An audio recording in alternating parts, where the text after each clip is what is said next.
প্রিয় ভাই আমার, খুব মনোযোগ দিবেন। হাজিরিন, কুরআনে আল্লাহ রাব্বুল আলামিন তার রাসূল বলেন, আমার বান্দারা, নবী বলেন আমার উম্মতেরা, 120 দিনের মাথায় আল্লাহ রূহ নামক ইঞ্জিনটা এনে মায়ের রেহেমের ভিতরে আমার আল্লাহ ঢুকিয়ে দিলেন, মায়ের রেহেমে ঢুকিয়ে দিলেন। আমার বডির মধ্যে রূহটা আল্লাহ ঢুকিয়ে দেওয়ার পরে রব্বুল আলামিন জিব্রাইলকে বলেন, জিব্রাইল, 4টে জিনিস আমার বান্দার জন্য লিখে দাও। 1 নাম্বার, সে কতদিন পর্যন্ত পৃথিবীতে বেঁচে থাকবে লিখে দাও। কতদিন পৃথিবীতে বেঁচে থাকবে তুমি লিখে দাও। এবং 2 নাম্বার, সে কি পরিমাণ রিজিক অন্বেষণ করবে এবং কি পরিমাণে রিজিক সে খানা খাবে সেটাও লেখো। তার বরাতে কি পরিমাণ রিজিক হবে সেটাও লেখো। আল্লাহর সিদ্ধান্তের বাহিরে আপনি একটা ভাতের দানাও বেশি খেতে পারবেন না। কথা কন না কেন? আপনি হাজার হাজার কোটি টাকার মালিক হলেও আল্লাহর সিদ্ধান্তের বাহিরে একটা ভাতের দানা বেশি খেতে পারবেন না। বিশ্বাস আছে আপনাদের? কথা বলেন, আছে? আছে। একটা ভাতের দানাও আপনি বেশি খেতে পারবেন না আল্লাহর সিদ্ধান্তের বাহিরে। যাহা বরাতে লিখেছে যতটুকু ততটুকুনি খাইতে পারবেন, এর বেশি একটা ভাতের দানাও বেশি খেতে পারবেন। এটা যদি বিশ্বাস করে তাহলে অন্যায় ভাবে কোনো সম্পদ রুটি রুজি করবেন। যদি বিশ্বাস করেন হ্যাঁ আমার রব আমাকে যাহা বরাত করেছেন এটাই পাবো, তাহলে অন্যায় ভাবে একটু ভাতের দানাও আপনি সংগ্রহ করবেন। যদি করেন এটা আপনাকে দুনিয়াতে রেখে যেতে হবে, এটা আপনার সন্তান ভাগে পাবে। কিয়ামতের ময়দানে ওই সন্তান আপনার জন্য ওই একটা দানা ভাতের অবৈধ ভাতের দানার জন্য সন্তান আপনার দায়ভার নেবে।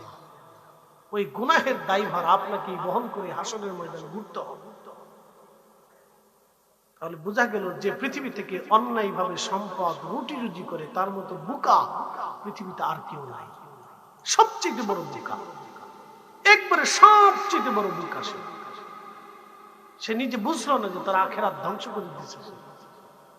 এই জন্য আল্লাহ কোরআনের একটা আয়াতে বলেন, يا أيها الذين آمنوا لا تلهكم أموالكم ولا أولادكم عن ذكر الله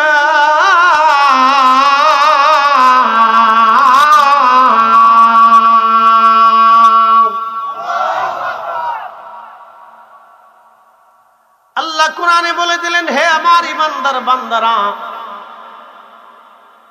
হে আমার ইমানদার বান্দারা, ইয়া আইয়ুহাল্লাযীনা আমানু লা তুলহিকুম আমওয়ালুকুম ওয়ালা আওলাদুকুম আন যিকরিল্লাহ।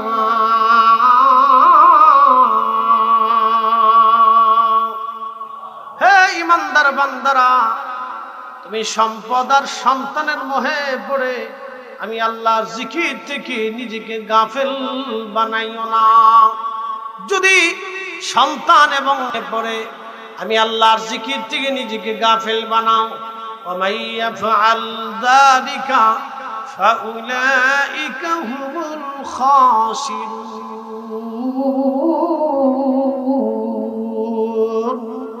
তুমি মহা ক্ষতিগ্রস্ত হয়ে যাবে, ক্ষতিগ্রস্ত হবে, ক্ষতিগ্রস্ত হবে, ক্ষতিগ্রস্ত হয়ে যাবে।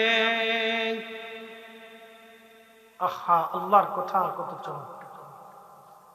মেহশরের মাঠে আল্লাহর বান্দার ফয়সালা হবে। নবী বললেন 3টা জায়গা মানুষ সন্তানকে ভুলে যাবে, সন্তান বাবা আমাকে ভুলে যাবে, কেউ কারো কথা মনে রাখবে না, কেউ কারো পরিচয় দিবে না। 1 নম্বর মিজানের পাল্লা, 2 নম্বর ডান হাতে বাম হাতে আমলনামা যখন দিবে, 3 নম্বর সিরাতের ঘাটে কেউ কারো কথা মনে থাকবে না। প্রিয় নবী বললেন, আমার উম্মতরে যখন মিজানের পাল্লা দাঁড় হবে, নেকি এবং বদিগুলি ওজন হতে থাকবে, তখন আমি রাসূল আমার উম্মতের মিজানের পাল্লার পাশে আমি দাঁড়ায় থাকবো, আমার উম্মত যাতে জাহান্নামে চলে না যায়। একবার আওয়াজ তুলে বলবেন কি ইয়া রাসূলুল্লাহ।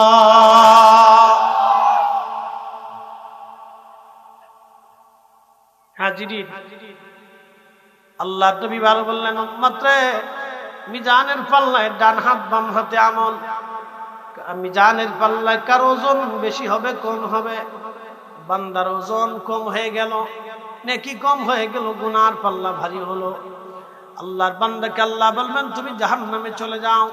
তখন আল্লাহর বান্দা বলবি ইয়া রাব্বি, আমি আমার সন্তানের জন্য অপরাধ করছিলাম, আমি আমার মেয়ের জন্য অপরাধ করেছিলাম, আমি আমার স্ত্রীর জন্য অপরাধ করেছিলাম। আপনি যদি সুযোগ দেন আমি তাদেরকে ডাকবো, ডেকে ডেকে এনে আমার গুনাহের জিম্মাদারি কিছু গুনাহ তাদের আমলনামায় আমি দিয়ে দিতে চাই। আল্লাহ বলবেন ঠিক আছে, ডাকো। ডাকো হবে তার সন্তানটাকে। বাবা বলবে ছেলে রে, আমি তোমার জন্য অপরাধ করেছিলাম, তোমার সুখের জন্য বাড়ি বানিয়েছিলাম, ঘর দরজা বানিয়েছিলাম, জমি জমা করেছিলাম, অন্যায়ভাবে করে রেখে আসছি বেটারে। আজকে আমি গুনাহের ভারী হইয়া জাহান্নামী হয়ে যাচ্ছি, ছেলে আমার কিছু গুনাহের জিম্মাদারি তুমি নিয়ে নাও। ছেলেটা সেই দিন ডাক দেয় বলবে আব্বা জান, আমি নিজের পাপের চিন্তায় পেরেশান আছি, আপনি কেন অবৈধভাবে সম্পদ রুজি করতে গেলেন? কেন সেই দিন আপনি অন্যায়ভাবে রুটি করেছেন? আপনি কেন বৈধভাবে করেন নাই? আব্বা জান, আজকে গুনাহের জিম্মাদারি আমি নেব না, ওই চিন্তায় আমি নিজের চিন্তায় পেরেশান আছি। আপনার সময় বিশ্চিন্তায় আমার কোনো চিন্তা এখন মাথায় নাই, আপনার নিজের চিন্তা আপনি নিজে করেন। আল্লাহর নবী বলবেন, তখন আল্লাহ ডাক দিবে বান্দা তোমার আর কেউ আছে? বলে রব্বি, আমার একটা কন্যা আছে, ডেকে নিয়ে আসো। ডাকা হবে মেয়েটাকে। বাবা বলবে মেয়ে আমার কলিজার টুকরা, তোমাদের সুখের জন্য দুনিয়াতে অন্যায় করেছিলাম, বাড়ি ঘর জমি জমা রেখে এসেছিলাম, বেট কন্যারে আজকে গুনাহের জিম্মাদারি কিছু নিয়ে আমার গুনাহ তুমি একটু কমায় দাও। মেয়েটা বলবে বাবা আমি বড় পেরেশানির মধ্যে আছি, নিজের চিন্তায় বিরাট বড় পেরেশানি। আব্বাজান অন্যায় করে আপনাকে রুটি রুজি করতে তো আমরা বলি নাই, আপনি কেন করেছিলেন বাবা?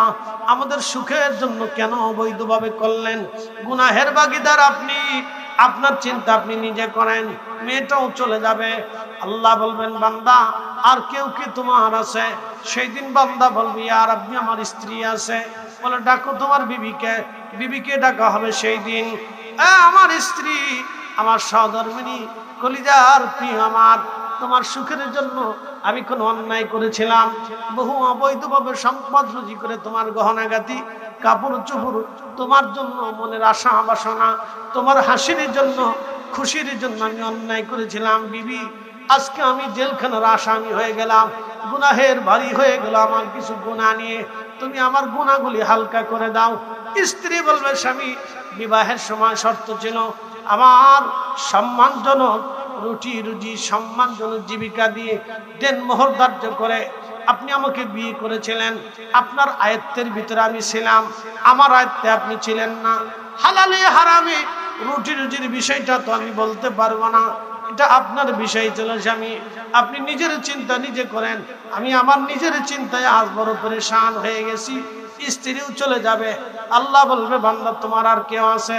বান্দা কাঁদতে থাকবে ইয়া রাব্বি, আজকে আপন বলে আজ আমার কেউ নাই। আল্লাহ বলবে বান্দা তোমাকে বলেছিলাম সন্তান এবং সম্পদের মোহে তুমি আমি আল্লাহর জিকির থেকে গাফেল হয়ো না, তুমি সন্তানের চিন্তায় সম্পদের চিন্তায় আমি আল্লাহর আইনের বাহিরে চলে গেলাম। এ বান্দা আমার স্মরণ আমার জিকির থেকে আমার সিদ্ধান্তের বাহিরে তুমি চলে গিয়েছিলা। অতএব আজকে তোমার জন্য যেটা বরাদ্দ হয়েছে তুমি তোমার শাস্তি আস্বাদন করতে থাকো, কারণ আমি আল্লাহ বড় ন্যায় বিচারক, আমি আল্লাহর ন্যায়ের বিরুদ্ধে যাওয়া হবে না। লা তাবদীলা কালিমাতিল্লাহ, আমি আল্লাহর কথার কোনো পরিবর্তন হবে না। ইন্নাকা লা তুখলিফুল মিআদ, আমি আল্লাহর কোনো ওয়াদার খেলাফ হবে না। অতএব তুমি তোমার জাহান্নামের স্বাদ আস্বাদন করো। শেষ শেষ। হাসরের ময়দানে ছোট্ট একটা চিত্র আপনাদের সামনে তুলে ধরলাম, একটা চিত্র, আরো কত ভয়াবহ চিত্র আছে, আরো কত কত ভয়াবহ চিত্র আছে। এই জন্য বুদ্ধিমানরা কখনো অবৈধভাবে সম্পদ রুটি রুজি করে না। তারা জানে এটার দায়ভার কিয়ামতের ময়দানে আমি নিতে পারবো। অ্যাটেনশন, পৃথিবীতে একজন মুজাদ্দিদ আছে, ইসলামের প্রথম মুজাদ্দিদে মিল্লাত হযরতে ওমর ইবনে আব্দুল আজিজ রাদিয়াল্লাহু তাআলা আনহু। তিনি ইসলামের প্রথম মুজাদ্দিদ। প্রত্যেক 100 বছরে একজন করে মুজাদ্দিদ আসে। আকাইদে আহলে সুন্নাত ওয়াল জামাত ছাড়া পৃথিবীতে কোনো মুজাদ্দিদের জন্ম হবে না। একসাথে বলবেন না সুবহানাল্লাহ? এটা চিরসত্য। আকাইদে আহলে সুন্নাত ওয়াল জামাত ছাড়া পৃথিবীতে কোনো মুজাদ্দিদের জন্ম হবে না। কোনো মা জন্ম দিতে পারবে না। ইসলামের প্রথম মুজাদ্দিদ হযরতে সাইয়্যিদুনা ওমর ইবনে আব্দুল আজিজ রাদিয়াল্লাহু তাআলা আনহু। তিনি ইসলামের হযরত ওমরের মতো রাষ্ট্র পরিচালনা করতেন। ওনাদের মতো আর কেউ পারবে না ইমাম মাহদী আলাইহিস সালামের আগ পর্যন্ত। বলে হুজুর কেন পারবে না? আমি আপনাদেরকে একটু বুঝাই। কেন পারবে না বুঝাই। ধরেন বাংলাদেশে ইসলামী হুকুমত প্রতিষ্ঠিত হল। এখন বলেন ইসলামী হুকুমত প্রতিষ্ঠিত হওয়ার পরে বাংলাদেশ ব্যাংক কি বাতিল করতে পারবেন? আর বাংলাদেশ ব্যাংক যদি থাকে তাহলে সুদও থাকবে, ব্যাংক কোথায়? পৃথিবীর সাথে লেনদেন করতে হলে আপনাকে সুদের মাধ্যমে লেনদেন করতে হবে। সুদ ছাড়া আপনি লেনদেন করতে পারবেন না। সারা ওয়ার্ল্ডের সাথে আপনাকে ব্যবসা করতে হলে তাহলে ওয়ার্ল্ডের নীতি মেনে আপনাকে ব্যবসা করতে হবে। অতএব সুদের ভিত্তি দিয়ে আপনাকে ব্যবসা করতে হবে, এর বাহিরে আপনি ব্যবসা করতে পারবেন না। তার মানে বোঝা গেল 100% অসম্ভব। কিছুটা হলে করতে পারবেন কিন্তু 100% করেছিলেন হযরত ওমর, হযরত আবু বকর, হযরত উসমান, হযরত আলী, হযরত ইমাম হাসান, হযরত ওমর ইবনে আব্দুল আজিজ। একবার 100% করেছিলেন। এবং এরপরে আল্লাহ রাসূল বলেন আমার নসলে, আমার বংশে, আমার হাসানি, আমার হুসাইনি, আমার হাসান এবং হুসাইনের নসলে সরাসরি রক্তে পৃথিবীতে আল্লাহ একটা সন্তান পাঠাবে। তার নাম হবে মুহাম্মদ, বাবার নাম হবে আব্দুল্লাহ। সে পরিচিত হবে ইমাম মাহদী হিসেবে।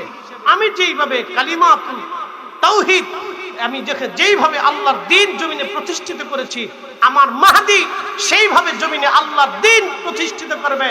আমি যেইভাবে সারা অঞ্চলে ইসলামের হুকুমতকে, দ্বীনকে প্রতিষ্ঠিত করেছি, আমার মাহদী পৃথিবীর প্রত্যেকটা অঞ্চলে, মহল্লাতে, গ্রামে আল্লাহর দ্বীনকে প্রতিষ্ঠিত করবে। আরো জোরে বলে। সে পৃথিবীতে এমন ভাবে ন্যায় বিচার প্রতিষ্ঠিত করবে। এরপরে রাসূল বললেন এমন ভাবে সে ন্যায় বিচার প্রতিষ্ঠিত করবে যে এমন ভাবে ন্যায় বিচার সারা পৃথিবীতে চলবে। আল্লাহ এত পরিমাণে ওই সময় বরকত দিবে যে একটা আনার একটা গ্রামের মানুষ খেয়ে শেষ করতে পারবে না। একটা গাভীর দুধ একটা কওমের মানুষ খেয়ে শেষ করতে পারবে। এত পরিমাণে আল্লাহ বরকত দিবে শুধু ন্যায় বিচার। আমার বক্তব্য না, রাসূল যেটা বলেছেন সেটাই হবে। বিশ্বাস আছে না ভাই আপনাদের? নবী যাহা বলেছেন তাই হবে। কি কথা কন না কেন? নবী বলেছেন ওয়াদাউল আমানা, আমানত হত্যা করা হবে, আমানত ধ্বংস হবে। আজকে ঠিক আমানত মরে গেছে। বিশ্বাসটা করলে টাকা হাওলাত দিয়ে দেখেন, আর না হয় দোকানে বাকি দিয়ে দেখেন, তাহলে দেখবেন যে আমানতটা কবর দিয়ে ফেলছে, আমানত নাই।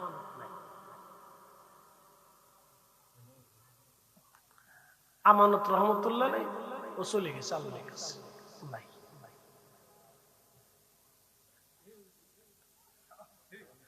কথা কর।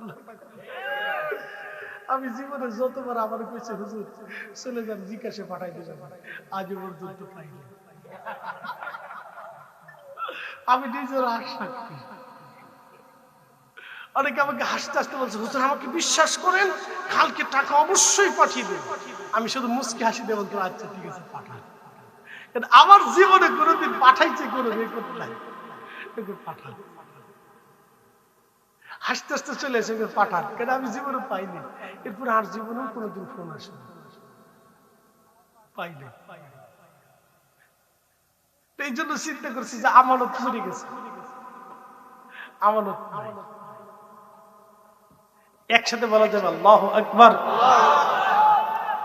প্রিয় উপস্থিতি, অনেক কথা, অনেক ওয়াজ আপনাদেরকে শোনাইলাম। তাহলে আল্লাহর সিদ্ধান্তের বাহিরে একটা দানা ভাত আমরা বেশি খেতে পারবো সুযোগ, কোন সুযোগ।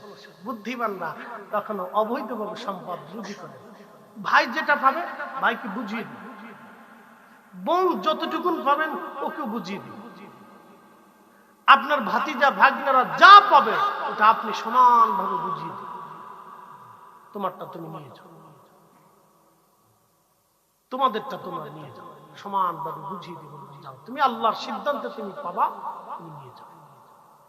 এটা নিয়ে আমাকে ভেজাল বাড়ানো, পারাপারি করা কিছু নেই। তুমি যেটা পাবা নিয়ে যাও, শেষ। তবে একটা দিক হবে, যদি আপনি হালাল রুজি করেন আপনার সন্তানদেরকে আল্লাহ মানুষ বানাবে। একসাথে বলবেন আল্লাহু আকবার। আপনার সন্তানদেরকে আল্লাহ কি বানাবে? মানুষ বানাবে। আর যদি হারাম করেন তাহলে সন্তান মানুষ হবে না, ও দেখতে মানুষ হবে কিন্তু ভিতরে জানোয়ার হবে। এই কথা কার লাগে না, জোরে বলেন।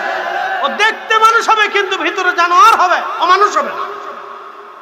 কারণ হারাম খাওয়াইয়া কোনো মানুষ তৈরি হয় না, তার কাজ নষ্ট হয়ে যায়, দিল মরে যায়, ওটা দিল মরে যায়, দিল মরে যায়, ও দিল থাকে না, ওটা মরে যায়। ও দেখতে মানুষ হবে কিন্তু ভিতরে মানুষ হবে। আমি 100% পিওর মানুষ হবে।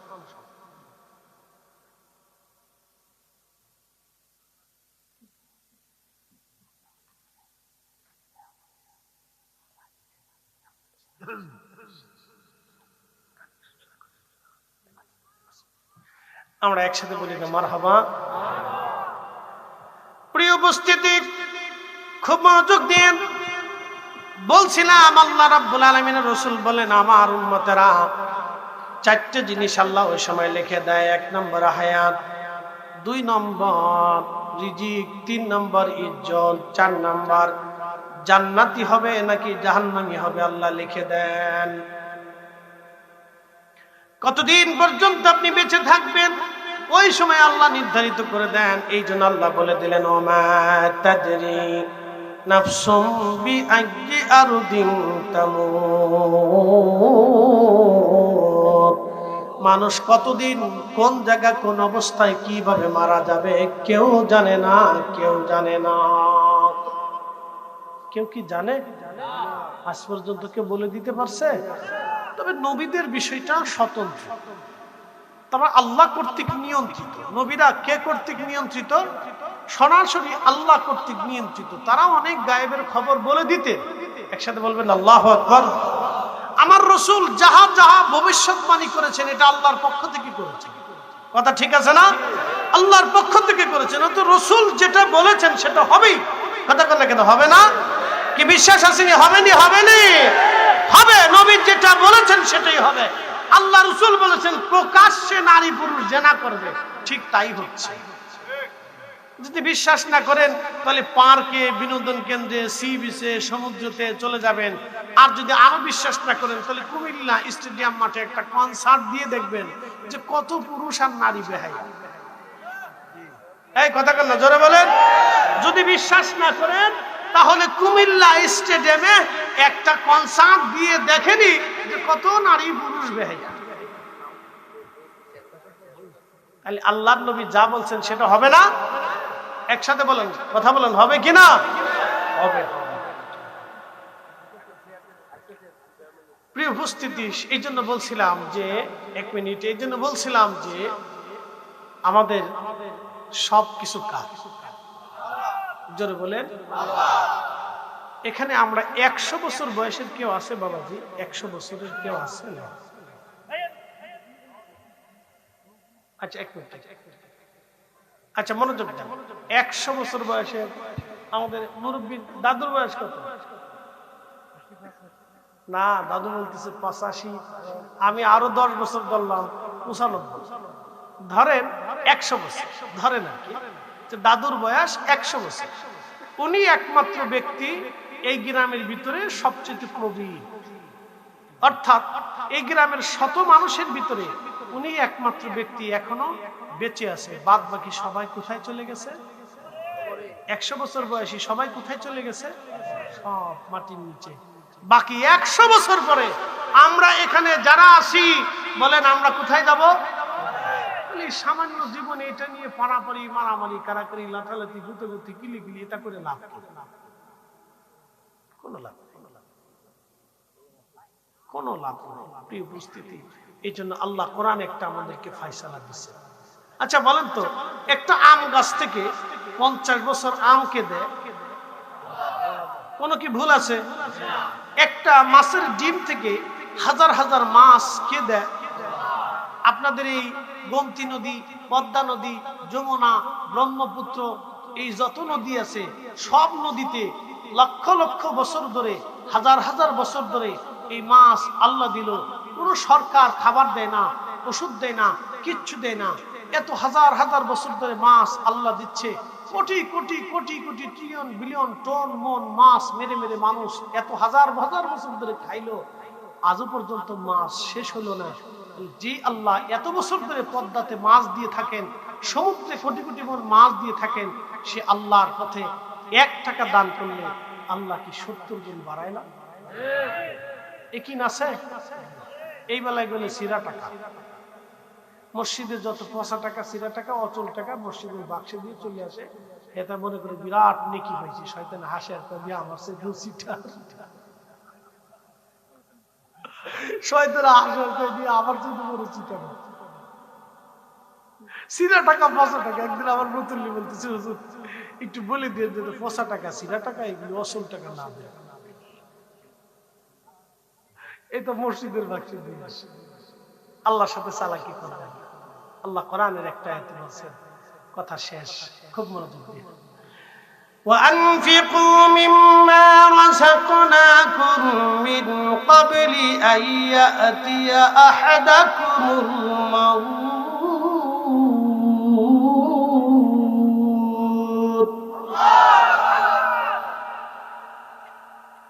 রব্বুল আলামিন কোরআনুল কারীমে বললেন, হে আমার বান্দারা, আমি রব্বুল আলামিন তোমাদেরকে যে রিজিক দিলাম, যে সম্পদ দিলাম, এই সম্পদ থেকে তোমরা আমি আল্লাহর পথে কিছু ব্যয় করো।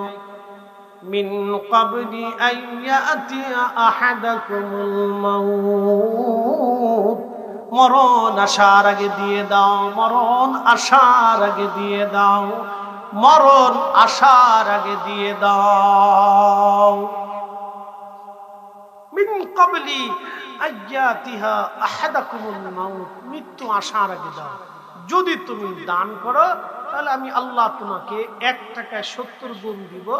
যদি তুমি দান করো, অ্যাক্সিডেন্ট, দুর্ঘটনা, বালা, অপমৃত্যু, এগুলি থেকে আমি আল্লাহ তোমাকে নিরাপত্তা দিব। যদি দান করো তোমার রিজিককে আমি আল্লাহ বাড়িয়ে দিব। আর যদি দান না করো তাও তুমি শুনে রাখো, কিয়ামতের ময়দানে মানুষেরা গোশত কামড়ায় কামড়ায় টেনে টেনে ছিঁড়ে ফেলবে আর বলবে, ফায়াকুলা রাব্বি লাউলা আখারতানি ইলা আজালিন করিব, আল্লাহ আমাদেরকে আবার পৃথিবীতে পাঠান, আবার পৃথিবীতে পাঠান। ফাআসসাদাকা, আমি বেশি বেশি করে এই হস্ত দিয়ে দান করব, সাদকা করব, তোমার পথে ব্যয় করতে থাকবো, খরচা করতে থাকবো। ওয়া আকুম মিনাস সলিহিন, আর সলিহিনদের অন্তর্ভুক্ত হয়ে যাব, অন্তর্ভুক্ত হব। আল্লাহ বলে দিলেন, ওয়ালাই ইউআখিরাল্লাহু নাফসান ইযা জাআ আজালুহা,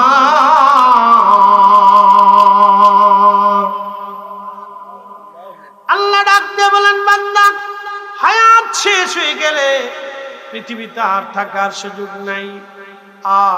আর একবার আল্লাহর কাছে চলে গেলে পৃথিবীতে আসার আর কোনো সুযোগ নাই।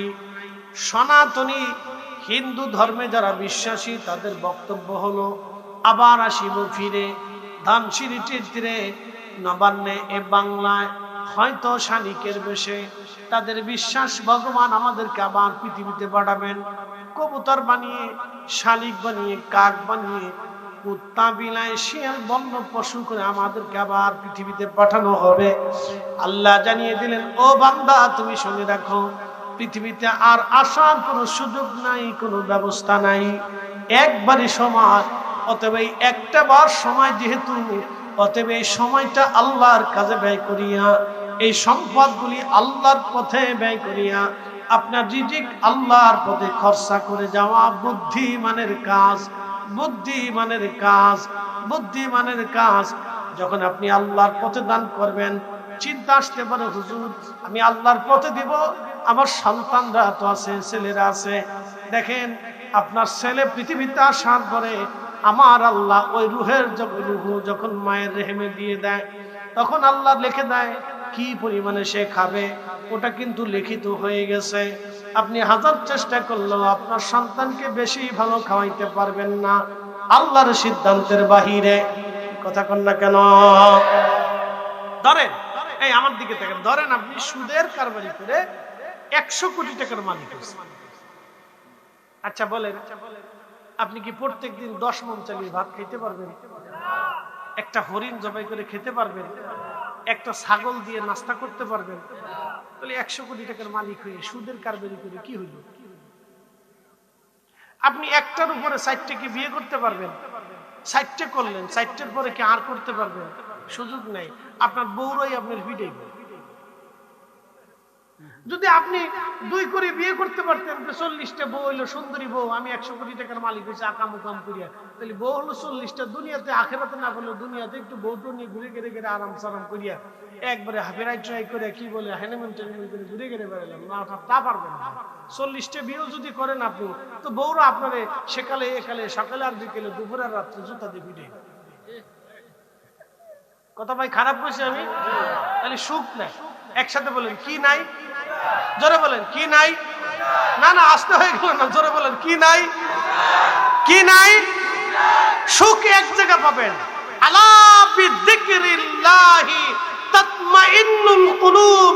সুখ আপনি নামাজে পাবেন, জিকিরে পাবেন, রোজায় পাবেন, হালালে পাবেন, দুরুদে পাবেন, রাসূলের ইশকে পাবেন, দুয়ার ভিতরে সুখ পাবেন। কথা কন না, ঠিক আছে না?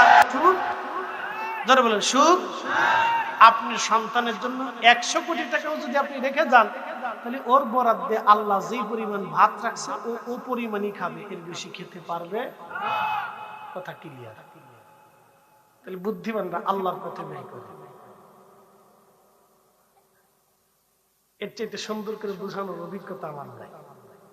আল্লাহ যতটুকু মেধা দিয়েছেন ততটুকু দিয়ে আপনাকে সত্যটা বোঝানোর চেষ্টা করছি। আমরা আকাইদা আহলে সুন্নাত ওয়াল জামাত, আমরা সুন্নি মুসলমান।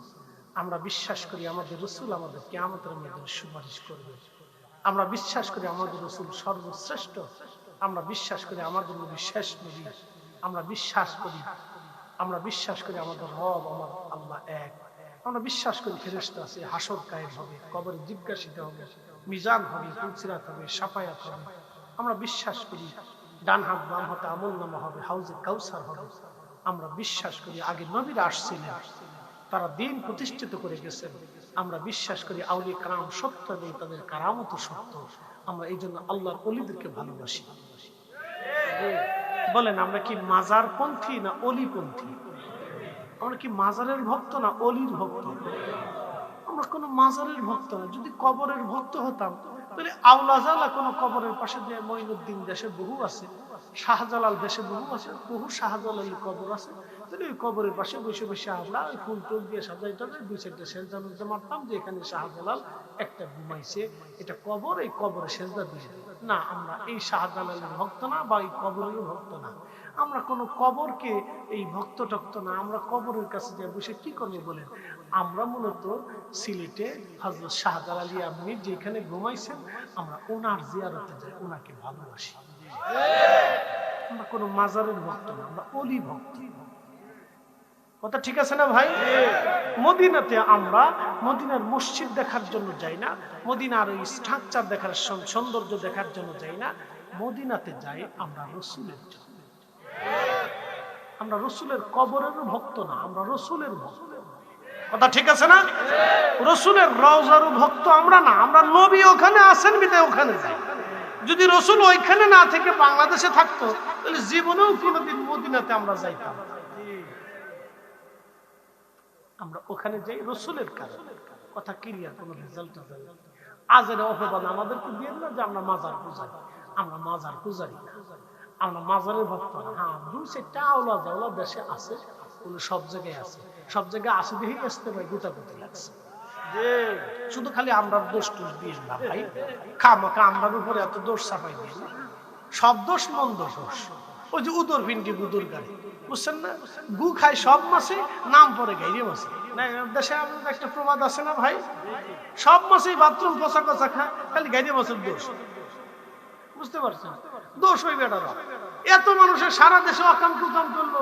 কয়েকদিন আগে শুনলাম এক ইমাম সাহেব বলে এই মসজিদের ভিতরে কি হিল্লা বিয়ে করে আবার মসজিদে বলে সেই সহবাস করলো, আবার সেই 2 ঘন্টা পরে তালাক দিয়ে দিল। সি ওকে তো মসজিদ থেকে বঞ্চিত করা তো ভুল হয়েছে, ওরে ওই সময় ধৈর্য বাইন্ধে কায়দা মতো জুতা পেটা করার দরকার ছিল। কি কথা কন না কেন?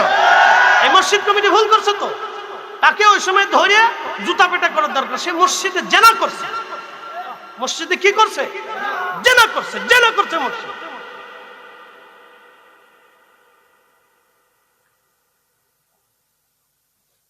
খালি সুন্নিদের দোষ, খালি আমাদের দোষ। আমরা ইয়া নবী সালাম আলাইকে বলে দাঁড়াইলি বিরাট বড় অপরাধ করে ফেলছি। কি কথা কন না কেন? আমরা অনেক বড় অপরাধ করছি, মনে হয় যে একবারে জগতে বিরাট বড় অন্যায় করছি। এত দেশে সুদ হয়, আপনি সুদ বন্ধ করতে পারেন না, পতিতালয় বন্ধ করতে পারেন না, ঘুষ বন্ধ করতে পারেন না, এই অন্যায় বিচার বন্ধ করতে পারেন না। খালি আল্লাহ আপনার বুঝি মিলাদ কিয়াম বন্ধ করার জন্য দুনিয়াতে পাঠাইছে নাকি? হ্যাঁ রে সর্বনাশ, উনি খালি মিলাদ কিয়াম বন্ধ করার জন্য বুঝে নিচ্ছে। খালি এটাই ওয়াজ, খালি এটাই ওয়াজ। দুনিয়াতে আর ওয়াজ নাই, আর কোন ওয়াজ নাই। উনি খালি মিলাদ কিয়াম বন্ধ করবে, উনি দোয়া বন্ধ করবে, উনি ফাতিহা বন্ধ করবে, উনি কোরআন খতম বন্ধ করবে। উনার আল্লাহ এর লেগে পাঠাইছে। আজ পর্যন্ত একটা সুদের কারবারি বন্ধ করতে পারে নাই, একটা এনজিও বন্ধ করতে পারে নাই, একটা পতিতা নারী পতিতালয়তে ধরিয়ে এনে ওরে বুঝাইয়া কোনোদিনও তারে এই বিয়ে শাদী দিয়ে তারে কোনোদিন হেদায়েতের পথে আনতে পারে। উনি খালি মিলাদ বন্ধ করবে। কি কথা কন না কেন? উনি খালি মিলাদ বন্ধ করবে, উনারে পাঠাইছে মিলাদ বন্ধ করার জন্য। হাজির কোথাকার মুসলমান দোয়া বন্ধ করে কার লাভ হয়েছে? শয়তানের লাভ হয়েছে, মুসলমানের কোনো লাভ হয় নাই। মুসলমানের কোরআন খতম বন্ধ করে শয়তানের লাভ হয়েছে, মুসলমানের কোনো লাভ হয় নাই। কোরআনের আওয়াজ পৃথিবীতে এমন একটা আওয়াজ, যে আওয়াজ একজন মুসলমানের কলিজায় লাগার সাথে তার কলিজায় নাড়া দেয়। কলিজায় কি করে? একটা বাড়িতে যখন উলামায়ে কেরাম তলবে কেরাম কোরআন শরীফ পড়বে, তখন ওই বাড়িতে আল্লাহর সাকিনা নাযিল। খালি ফতোয়া মাইরে মেরে এই কোরআন খতম বন্ধ করে দিচ্ছে। আগে মুসলমানের ঘরে ঘরে কোরআন খতম চলত, আজকে বন্ধ হয়ে গেছে। ওর ফতোয়ার কারণে এটা বন্ধ হয়ে গেছে। বন্ধ হয়ে লাভ হয়েছে কার? কে লাভ করছে? শয়তানের লাভ হয়েছে। আরে হযরত ওমর কোরআনের তেলাওয়াত শোনার পরে হযরত ওমরের দিন পরিবর্তন হয়ে গেছে। কি কথা কন না কেন? আল্লাহ বলছেন ওয়া ইযা তুলিয়াত আলাইহিম, আপনি সব কথা বাদ দেন, আল্লাহর কথা তো মানবেন। আল্লাহ বলছেন ওয়া ইযা তুলিয়াত আলাইহিম আয়াতুহু যাদাতুহুম ঈমানা, যখন কোরআনের তেলাওয়াত শুরু হয়, কোরআন তেলাওয়াত কোন ঈমানদার শুনে, তখন ঈমানদারের ঈমান বাড়তে থাকে। একসাথে বলবেন আল্লাহু আকবার। তাহলে কোরআন খতম দরকার আছে কিনা? কোরআন তেলাওয়াত মুসলমানের ঘরে ঘরে প্রয়োজন আছে কিনা? খালি ফতোয়া। আজকে সুদ বন্ধ হলো না, এনজিও বন্ধ হলো না, এটা বন্ধ হলো না, সেটা বন্ধ হলো না, খালি এটা বন্ধ। উনি এটাই বন্ধ করার জন্য মনে হয় আল্লাহ ওনারে পাঠাইছে। ফাজিল কোথাকার। আল্লাহ আমাদেরকে সঠিক সমঝ দান করুক, সকলে বলে না হবে। এই উপস্থিতি আমরা একদিন ফিরে যাব কার কাছে? আল্লাহর কাছে। বুদ্ধিমানরা আল্লাহর পথে দান করে। আমাদের মুহতারাম অতিথিবৃন্দরা আসছেন, তারা কথা বলবেন। এখন মসজিদের জন্য কাজ 50,000 টাকা কে দিবে?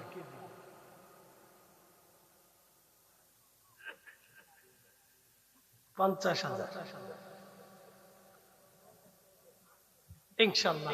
আমাদের অতিথিরা ব্যস্ত মানুষ, তারা চলে যাবে। তারা দুটি সালাম করবেন, কথা বলে চলে যাবে।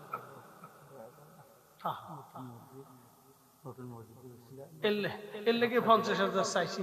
নতুন মসজিদ, আল্লাহ যাতে 50,000 টাকা একজন দেওয়া হয়, নাহলে আরো 1 লাখ চাবো নাকি? উনি কি আরো 1 লাখ চাই? তো চাইলাম 1 লাখ। চাইলে তার সবাই দিবে, তার সামর্থ্য আছে দিবে। ইনশাআল্লাহ 50,000 এরকম আমি আবদার করলাম। আল্লাহ আমাদের সকলকে কবুল করুক, বলেন আমিন। একটা লোক লোক উঠবেন না, আমাদের অতিথিরা চলে যাবে। কোনটা দোয়া চাবেন এরপরে আমরা ইনশাআল্লাহ বাকিটা কথা বলবো। 50,000, 20,000, 30,000, 10,000, ভাই এই টাকা আপনি পৃথিবীর কাউরে দিচ্ছেন না, এটা আল্লাহকে দিচ্ছেন। কাকে দিচ্ছেন? আচ্ছা, আল্লাহর কি টাকার খুব অভাব পড়ছে? তো আপনার কাছে কেন চাইলো যে আপনি আল্লাহর ঘরটাকে সাজাবেন, ওখানে মুসলমানরা ইবাদত করবে। আপনি কবরে চলে যাবেন কিন্তু ইবাদত কবরে যাবেন। আমিও কবরে যাব কিন্তু মসজিদ কবরে যাবে না। আপনার এই 50,000 টাকা, 20,000 টাকা, 10,000 টাকা, একটা টাকাও নষ্ট হবে, একটা টাকাও নষ্ট হবে।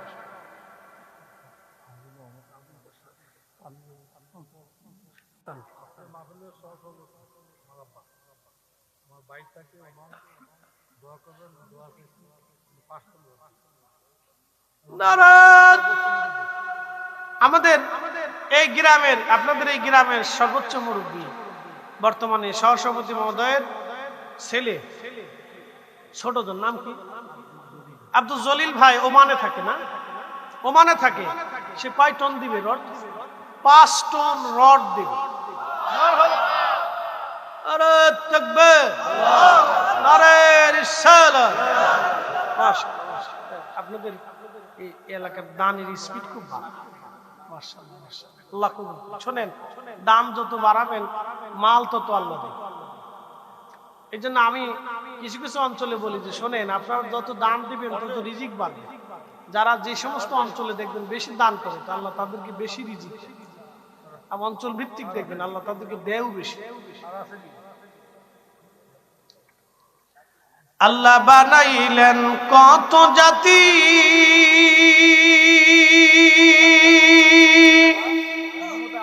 হইল না তার প্রেম প্রীতি।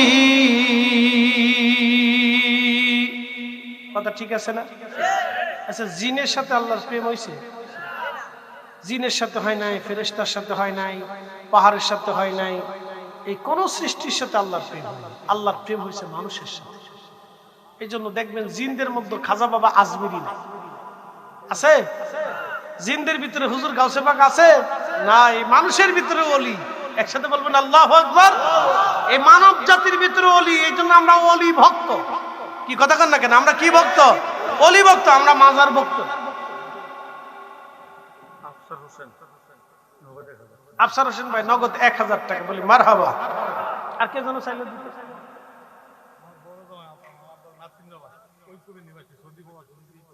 মাশাআল্লাহ, নাতিন জামাই।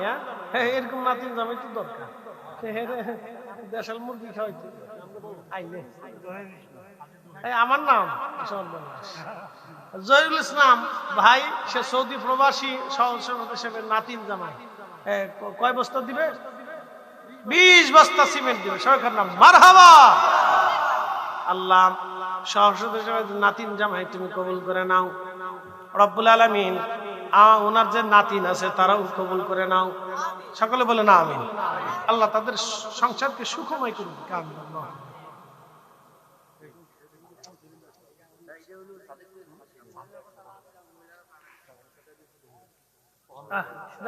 এক মহিলা উদ্ভাবন করে 100 টাকা পাঠাইছে। আল্লাহ মুরগার ডিমে বরকত দিক, হাঁসের বাচ্চা বেশি বেশি করে দিক, ছাগলের বাচ্চা আরো বাড়ায় দিক।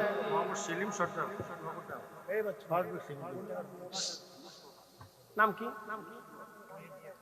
লেবেশের মোস্তফা ভাই, ওনার রুটি রুজি থেকে 500 টাকা নগদ দিয়ে গেল। সবাই কার নাম মারহাবা। আল্লাহ মোস্তফা ভাই। এক মহিলা আরো 200 টাকা পাঠাইছে। আল্লাহ আল্লাহ, ফুসকার টাকা পাঠাই দিছে। আল্লাহ 100 কোটি টাকা পাঠাই দিছে। খাদিজা বেগম আরো 200 পাঠাইছে। সবাই কার নাম মারহাবা। অনেক কষ্টের টাকা ঘরে জমা করে রাখছিল। ঠিক আছে, 200 টাকা আমরা 2000 টাকা। আশরাফি বেগম 200 পাঠাইছে। সবাই কার নাম মারহাবা। আল্লাহ বেশি করে দাও। ফতেপুরে আয়ুব আলী ভাইয়া 20 বস্তা সিমেন্ট। কার নাম মারহাবা।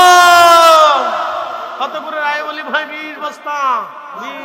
মাশাআল্লাহ। আল্লাহ বানাইলেন কত জাতি, হইল না তার প্রেম প্রীতি, অবশেষে মানুষ বানায় প্রেমের কারণে, প্রেমের ডোরে বান্দরে মদিনার সনে। এই যাবেন না, বসেন বসেন। গেলে রাইজ হইল না, গেলে তো হইল না। দিব আর কেউ আছে? হ্যাঁ, মাওলানা কাজী হাফিজুর রহমান সাহেব কত 1000 ইট দিবে। সবাইকার নাম মারহাবা। আল্লাহ কবুল করে নাও। যারা তোমার বান্দারা দিচ্ছে তাদেরকে মাফ করে দাও। সকলে দোয়া করে বলেন আমিন। মসজিদ কমিটির সভাপতি জনাব আব্দুল লতিফ ভূঁইয়া সাহেব 50 জন। আব্দুল লতিফ কাজী সাহেব না, ভূঁইয়া সাহেব, ওই তো ভূঁইয়া কাজী, তাই হোক আর কি। জনাব আব্দুল লতিফ ভূঁইয়া সাহেব তিনি দিবেন 50 বস্তা সিমেন্ট। আল্লাহ লতিফ সাহেবকে কবুল করে নাও, বন্ধুকে মাফ করে দাও, লক্ষ টাকার মালিক আল্লাহ বানাও। আমরা সবাই দোয়া করে বলি আমিন। জিন্দেগি তোর যাইরে ফাঁকি দিয়া রে সোনার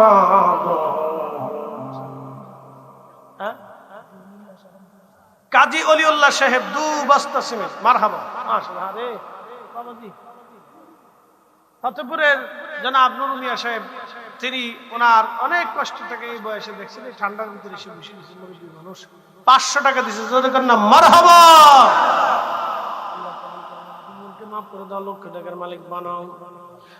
ও আদামরি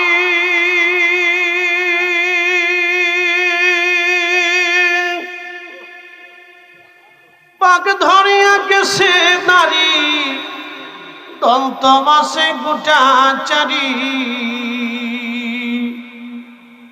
সমন জারি গিয়াছে করিয়ার সোনার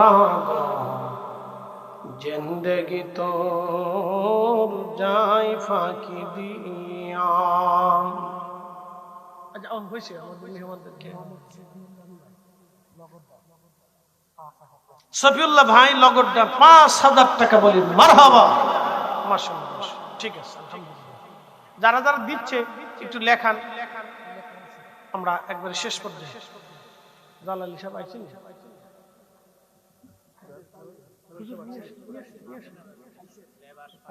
নিয়ে আসেন। আমিনা বেগম আমাদের এক বোন 500 টাকা পাঠিয়েছে।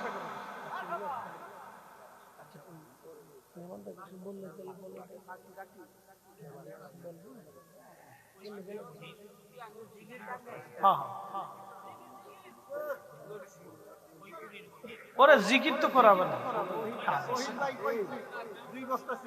ওহিদ ভাই 2 বস্তা সিমেন্ট। মাশাআল্লাহ মাশাআল্লাহ মাশাআল্লাহ।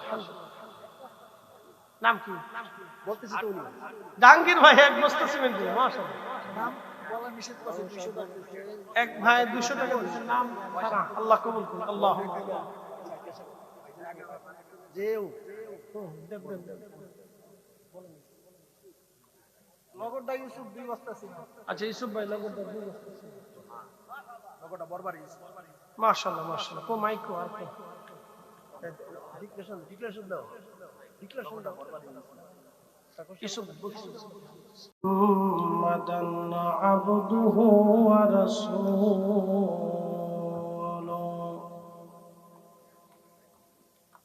আরসালাহু বিল হাক্কি বাশীরাও ওয়া নাযীরা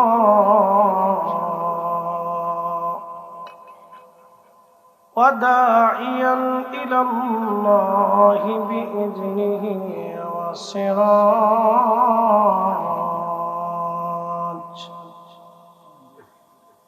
وسراجا منيرا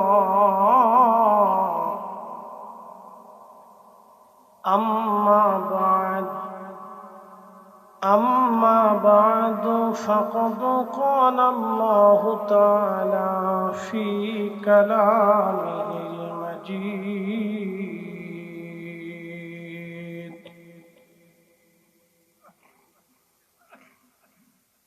يا أيها الذين آمنوا لا تلهكم أموالكم ولا أولادكم عن ذكر الله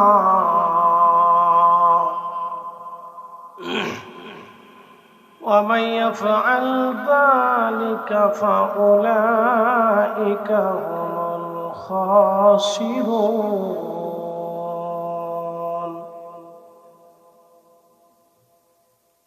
وأنفقوا مما رزقناكم من قبل أن يأتي أحدكم الموت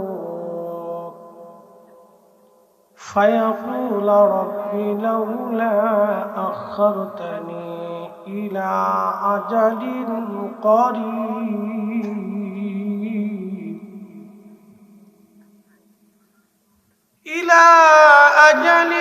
قريب فأصدق وأكن من الصالحين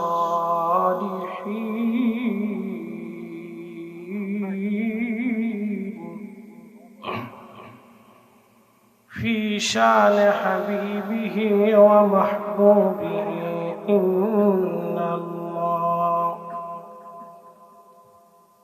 إن الله وملائكته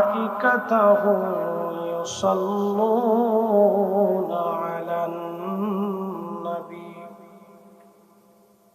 يا أيها الذين آمنوا صلوا عليه وسلموا تسليما اللهم صل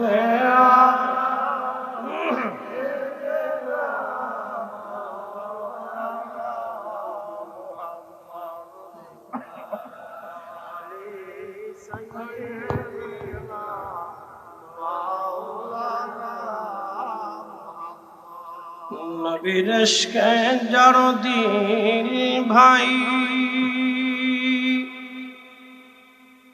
এ ভুবনে কাঁদে না রোজ হাসরে ভাই জানতা নবীজির দেখা পাবে না আল্লাহুম্মা সাল্লি আহা মাশাআল্লাহ আল্লাহ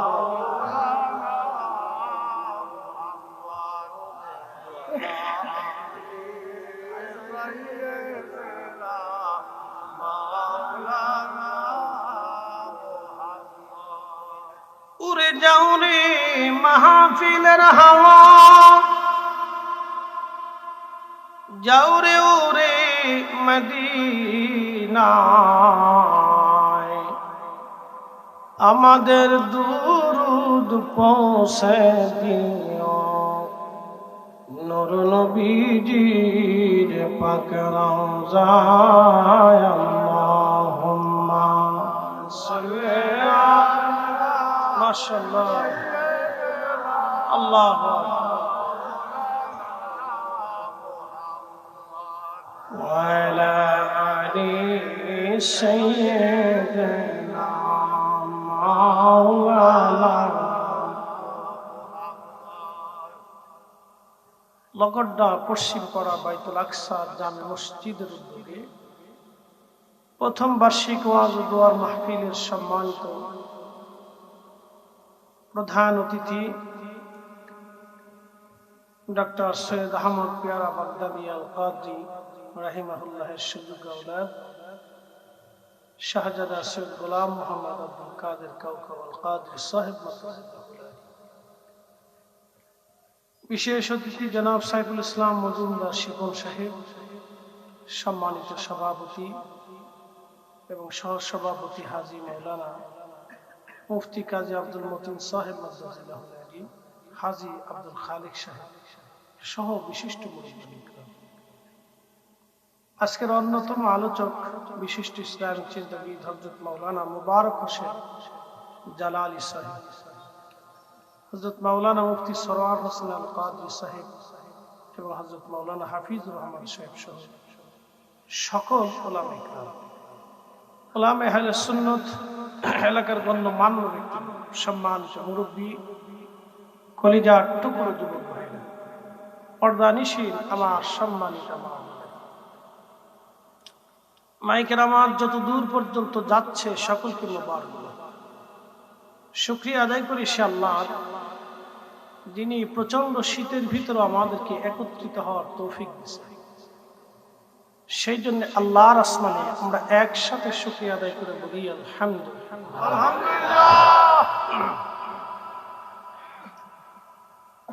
প্রিয় উপস্থিতি, আরো শুকর আদায় করি সে আল্লাহ, যিনি বহু মানুষের বীজ,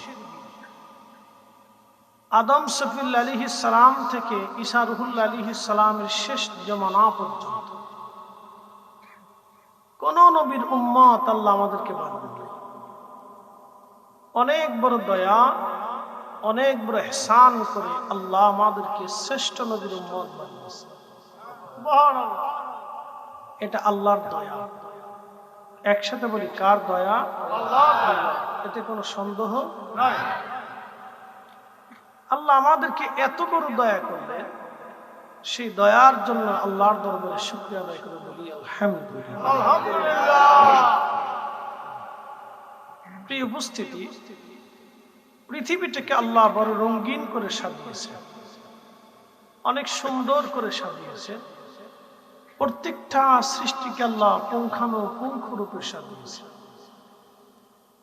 কোন সৃষ্টির ভিতরে আল্লাহ কোন ত্রুটি বিচ্যুতি খাতা কিছু রাখেন না।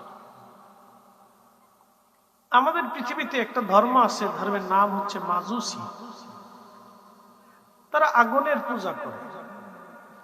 তাদের বিশ্বাস হচ্ছে আগুন আমাদের স্রষ্টা, আগুন আমাদের খোদা, আগুন আমাদেরকে সবকিছু দিয়ে থাকে। এটা তাদের এক ধরনের বিশ্বাস। আমরাও মুসলমানরা একটা বিশ্বাস নিয়ে আমরা ধর্ম পালন করি, কথা ঠিক আছে না? আমাদের একটা বিশ্বাস আছে না? আমাদের বিশ্বাসে আমাদের রবকে আল্লাহ, একসাথে বলতে হবে কে? আল্লাহ। তাকে কি কোনোদিন দেখছেন? না দেখে আপনি তাকে রব মেনে নিয়েছেন। এটার নামই হচ্ছে ঈমান, বিশ্বাস। তো যারা মাজুসি, তাদের বক্তব্য হচ্ছে এই আপনার আগুন আমাদের খোদা। আমাদের এখানে একটা বক্তব্য আছে, বলে ফরিদে হুজুর বক্তব্যটা কি? বক্তব্যটা হচ্ছে আগুন কি একা একা কখনো জ্বলতে পারে? পারে। জ্বালানি ব্যতীত আগুন কি কখনো জ্বলে থাকতে পারে? পারে। আপনি দেখেন, এখানে যদি দুইটা পাথরে ঘষা দেন তো আগুন ছুটে আসবে। গ্যাস লাইটে যে আগুন জ্বালানোর পদ্ধতি আছে তার সাথে গ্যাস থাকে। তো আপনি যখন গ্যাস লাইটটি আগুন জ্বালানোর জন্য আপনি চাপ দেন, তখন ওই নিচে যে আপনার পারদ আছে, এই পারদের সাথে এই পাথরের ঘর্ষণ লেগে আগুনের সৃষ্টি হলো, গ্যাস লাইট থেকে আগুন জ্বলবে। আচ্ছা বলেন, ওখানে যদি গ্যাস না থাকে তাহলে কি আগুন জ্বলবে? জ্বলবে না। আপনি পারদ দিয়ে পাথর দিয়ে যতই ঘষা দেন স্ফুলিঙ্গ বের হবে, কিন্তু জ্বলে থাকবে না। তা আগুন জ্বলে থাকার জন্য তার একটা সাহায্যের প্রয়োজন। সেই সাহায্যটা হচ্ছে জ্বালানি। তো জ্বালানি ছাড়া আগুন জ্বলে না। তার অর্থ হচ্ছে আগুন অন্যের উপরে নির্ভর করে। তো যে অন্যের উপরে নির্ভর করে সে কখনো খোদা হতে পারে। আমাদের দেশে যারা সনাতন ধর্মে বিশ্বাসী আছে, তাদের বিশ্বাস হচ্ছে গাভী আমার দেবতা, কেন? সে আমাকে দুধ দেয়। এটা তাদের বিশ্বাস। তারা তাদের ধর্মে বিশ্বাস রাখতেই পারে, আমি কটাক্ষ করব না, তো শুধু বোঝার জন্য। তো কেন গাভী? তাকে দুধ দেওয়ার জন্য তারা ভাবে গাভী আমার দেবতা। এই জন্য তারা গো হত্যাকে, গরু হত্যা করাকে দেখবেন তারা খুব অপছন্দ করে। এবং গরুর মাংস তারা খায় না, তারা ভাবে গাভী আমার মা, আমার দেবতা। তারা সেটাকে মা এবং দেবতা হিসেবে গ্রহণ করে, যার কারণে তারা কখনোই গো হত্যা করে না এবং গো হত্যা করতে দেয় না। আপনি যদি দেখেন ইন্ডিয়াতে কোন প্রদেশে সহসায় আপনি গরু কুরবানি করতে পারবেন না, আপনাকে তারা দেবে না। তাহলে বোঝা গেল ইন্ডিয়াতে মুসলমানরা কি হালতে আছে, আপনি নিজেই বুঝেন। অধিক মুসলমান থাকা সত্ত্বেও সেখানে গরু কুরবানি করার সুযোগ নেই, তারা দিচ্ছে না। গোপনে পালিয়ে দুই একটা হয়তো কোথাও কোথাও বা মুসলিম অধ্যুষিত এলাকায় কোথাও দুই একটা হতে পারে, কিন্তু বেশিরভাগ অঞ্চলগুলিতে গরু জবাই হচ্ছে না। কেন? তারা গরুটাকে মা এবং দেবতা বলে বিশ্বাস করে। এখন আমার প্রশ্ন, আমার দিকে তাকান, গরু আপনি যদি 7 দিন রশি দিয়ে বেঁধে ঘরের মধ্যে রাখেন, পানি দিলেন না, খাবার দিলেন না, দুধ কি পাওয়া যাবে? গরুই তো পাবেন, দুধের হিসাব পরে। তাহলে বোঝা গেল এই গরুটা অন্যের মুখাপেক্ষী। কথা ঠিক আছে না? আগুন অন্যের মুখাপেক্ষী।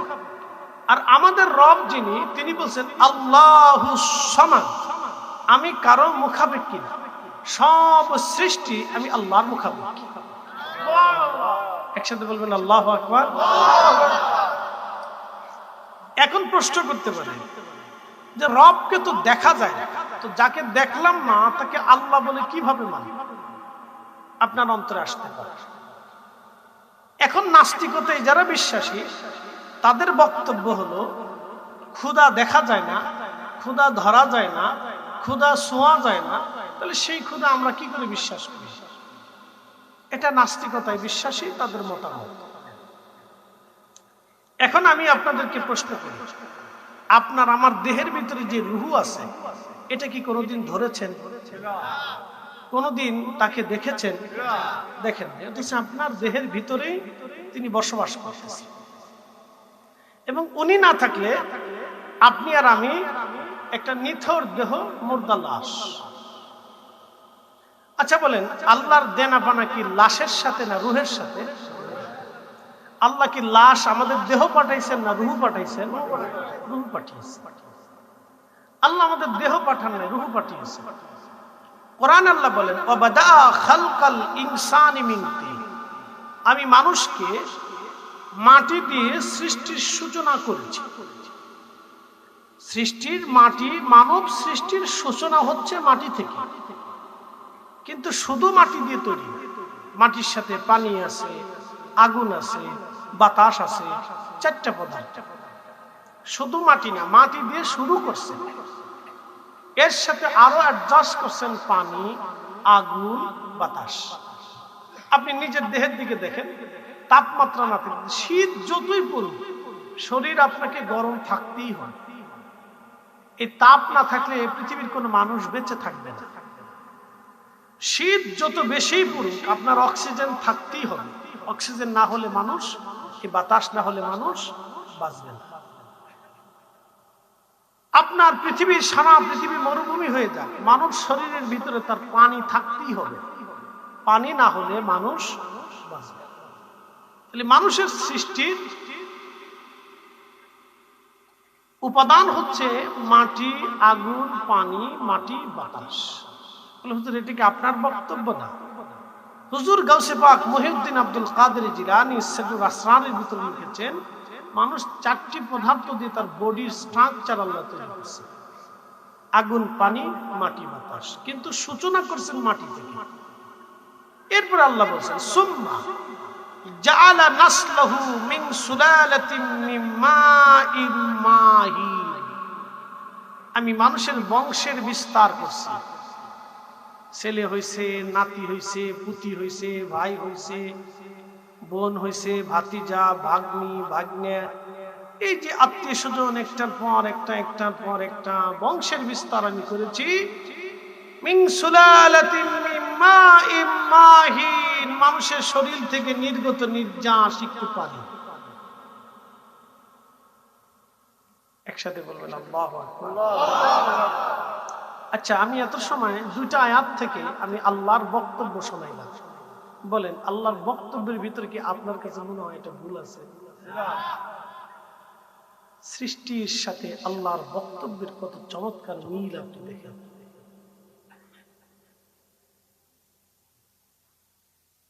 এই জন্য পৃথিবীর সমস্ত ধর্ম মানুষের বানানো, একটা ধর্মে আল্লাহর পাঠানো, সেটা হচ্ছে ইসলাম। কি কথা বল না কেন, জোরে বলেন। যার ভিতরে আজও পর্যন্ত কোনো ত্রুটি কোথাও পায়নি, কেউ ধরাই দিতে পারেনি। প্রিয় উপস্থিতি, চান্দিনাবাসী মনোযোগ দিবেন। মা বোনেরা, বাড়ি থেকে ঘর থেকে যারা কথা শোনেন, দোকানে বসে যারা শোনেন, মনোযোগ দিয়ে কথাগুলি শুনবেন। আল্লাহ রাব্বুল আলামিন এই কোরআন আল্লাহ জানাইলেন, আমি মানব সৃষ্টি করলাম, মানুষের সৃষ্টি করলাম মাটি থেকে, সূচনা করলাম মাটি থেকে। কিন্তু শুধু মাটি না, মাটির সাথে আরো তিনটা বস্তু আল্লাহ মিশ্রণ করলেন। আগুন, পানি, মাটি, বাতাস, আব, আতশ, খাক, বাদ, চার রঙের মশলা দিয়াম। যে কইরাছে তোর গঠন, চার রঙের মশলা দিয়াম। আগুন, পানি, মাটি, বাতাস একই যোগে করিয়া প্রকাশ। আগুন, পানি, মাটি, বাতাস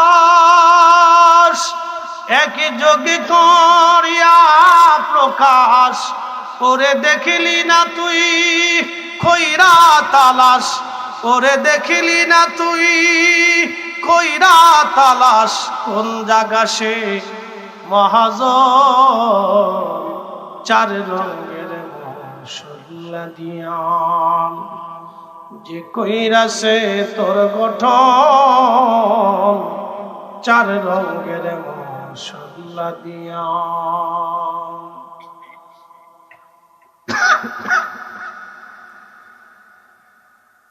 আল্লাহ রাব্বুল আলামিন মায়ের রহমের ভিতরে আমাদের এই বডি তৈরি করার জন্য বিশেষ পদ্ধতিতে আল্লাহর ইচ্ছা অনুযায়ী পানিটা মায়ের জরায়ের ভিতরে এক নিরাপদ আধারে আল্লাহ রাখলেন। একটা নিরাপদ আধার মায়ের রহমের ভিতরে, একবারে নিরাপদ, একবারে সেফ জোন। সেফ জোনে, নিরাপদ আধারে আল্লাহ মায়ের রহমের ভিতরে পানিটাকে আল্লাহ দিলেন। একসাথে বলবেন আল্লাহু আকবার। পানিটাকে নেওয়ার পরে আল্লাহ এই পানিটাকে 40 দিন পর্যন্ত রিফাইন করলেন। বলেন, গাইনি ডাক্তারের সূত্র মতে না আল্লাহর সূত্র মতে? এখানে কি কোনো ডাক্তারের হাত আছে? পৃথিবীর বড় বড় ডাক্তার, জরায়ু বিজ্ঞানী আছে, তারপরে আপনার এই মানব বিজ্ঞানী আছে, জন্মসূত্র, এ ধরনের বড় বড় ডাক্তার পৃথিবীতে যারা গবেষণা করে তারা আছে। কিন্তু তারা আজও পর্যন্ত এত চিন্তা, এত গবেষণা, এত থিসিস করার পরও আল্লাহর সৃষ্টির মতো এই ধরনের একবারে কি বলে আপনার নির্ভুল ভাবে আজও পর্যন্ত কোনো বিষয় তারা চিন্তাই করতে পারে। কথা ঠিক আছে না ভাই? দেখেন, আল্লাহর সাথে, আল্লাহর রাসূলের সাথে এবং বাস্তবতার সাথে আপনি চমৎকার মিল আপনি দেখেন। 40 দিন পর্যন্ত পানিটাকে আল্লাহ রিফাইন করে। 40 দিন পরে এই পানিটা রক্তপিণ্ড ধারণ করে। এই জন্য আল্লাহ কোরআনের এক আয়াতে বলেন, খালাকাল ইনসানা মিন আলাক, আমি মানুষকে সৃষ্টি করেছি রক্তপিণ্ড থেকে। একসাথে বলা যাবে আল্লাহু আকবার। আচ্ছা, এখন আমি আপনাদেরকে বলি, তাহলে মূলত আমরা কি আসলে কিছু ছিলাম? একসাথে বলুন, আমরা কি আসলে মূলত কিছু ছিলাম? আমরা কি আসলে মূলত আমাদের কিছু আছে? তা আমাদের সবকিছু কার? আপনি এখান থেকে বুঝতে পারেন আমাদের সবকিছু কার? আমি অস্তিত্বহীন ছিলাম। আল্লাহ কোরআনের একাতে বলেন, কাইফা তাকফুরুনা বিল্লাহি ওয়া কুনতুম আমওয়াত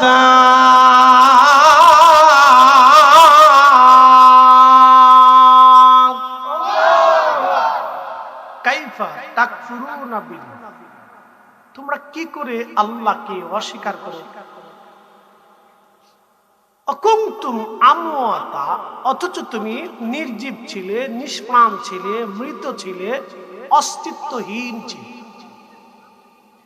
আমার বয়স 40, 45 বছর আগে পৃথিবীতে আমার কোনো অস্তিত্বই ছিল না। চিরসত্য না ভাই? আমার বয়স 40, 45 বছর আগে পৃথিবীতে আমার কোনো অস্তিত্বই ছিল না। ঠিক আরো 45 বছর পরে আমারও কোনো অস্তিত্ব পৃথিবীতে থাকবে না। ধরে নিলাম, এরও আগে হতে পারে, পরেও হতে পারে, কিন্তু 45 ধরে নিলাম। বাকি 45 বছর পরে আমারও পৃথিবীতে কোনো অস্তিত্ব হয়তো থাকবে। তাহলে বলেন তো, পৃথিবীর এই সামান্য বিষয় নিয়ে বড়াই করার কি আছে? আপনি এখান থেকে বুঝেন। তাহলে সামান্য জিনিস নিয়ে অহংকার করার কি আছে? কিচ্ছু। এই কথাটুকু বুঝতে হবে, আমাদের কিচ্ছু নেই, কিচ্ছু নাই। আপনাকে ছোট্ট করে সৃষ্টির তুলনা দিয়ে আল্লাহর কোরআন থেকে বুঝাই যে আমাদের কিছু নেই। আমাদের অনেকেই বুঝেন, হয়তো কিছু অর্থ হলে তার শরীর গরম হয়ে যায়, সেভাবে অর্থই বুঝি অনেক কিছু। মনে করে না ভাই, কিছু রাষ্ট্রীয় ক্ষমতা অথবা রাজনৈতিক ক্ষমতা আসার পরে সেভাবে আমি মনে হয় অনেক কিছু। যদি ধরেন লোকটার ক্যান্সার হয়ে গেল, তখন সে বুঝতে পারে আসলে আমি কিছু না। যখন বৃদ্ধ হয়ে যাওয়ার পরে হীন ক্ষীণ হয়ে যায়, তখন বুঝে আমি কিছু না। যখন হসপিটালের আইসিইউর মধ্যে সে পড়ে যায়, তখন সে বুঝে যে আমি কিছুই না, সব আল্লাহ। আচ্ছা, আমরা বসি, আরামে বসি, যার যার জায়গায় বসে আমরা জানি, শোনেন, আমি মাহফিলে উঠাইতে চাই না। কেন উঠাইতে চাই না? আমি জানি যে যে জায়গায় বসে ওই জায়গার প্রতি তার মায়া লেগে যায়। এটা পৃথিবীর নিয়ম, বুঝতে পারছেন? এই জন্য দেখবেন কেউ বাড়ি ঘর সাইডে যাইতে চায় না। তার যদি ভালো বাড়িও দেওয়া হয়, তারপর সে বাপের ভিটা থেকে যেতে চায় না। না, এটা আমার আব্বার ভিটা, ঠিক আছে না ভাই? এটার ভিটার প্রতি তার একটা মায়া লাগে। দেশ, আপনি দেশে থাকেন বা না থাকেন, পৃথিবীর যেখানেই থাকেন, যেই দেশে যে স্থানে আপনি জন্ম নিয়েছেন, ওই স্থানটাকে আপনি ভালোবাসবেন। এটা অটোমেটিক ভাবে আসতে থাকে আল্লাহর পক্ষ থেকে। এটা আপনি না চাইলেও আপনি ভালোবাসবেন। মনে পড়বে এটা আমার দেশ, এটা আমি জন্ম নিয়েছিলাম। সে পৃথিবীর যত সুন্দর জায়গায় থাকুক, সে বারবার মনে পড়বে যেটা আমার দেশ, ওখানে আমি জন্ম নিয়েছি। যে যেখানে বসে ওই জায়গার প্রতি তার একটা মায়া হয়, এটা আল্লাহর পক্ষ থেকে, ঠিক আছে? এই জন্য আমি উঠে কষ্ট দিয়ে লাভ রে, যার যার মতো আগে ফাঁকা জায়গা পুরো করে বসলে ভালো লাগবে। একসাথে যদি বলি না আল্লাহু আকবার। কিছু গুরুত্বপূর্ণ কথা আজকে শুনবো। হ্যাঁ, এদিকে জায়গা আছে, আমার ভাইরা যদি একটু কষ্ট করে হেঁটে হেঁটে চলে আসে, কারণ শীতকাল তো, যে যেখানে বসে ওই জায়গাটা গরম হয়ে গেছে, এখন ওখান থেকে সরলেই ঠান্ডা হবে। এই জন্য আমি আর কষ্ট দেবো না। যার যার স্থানে এদিকে জায়গা আছে, চুপচাপ এসে ইনশাল্লাহ বসে পড়ে। একটু দোষে পড়েন আল্লাহুম্মা সাল্লি আলা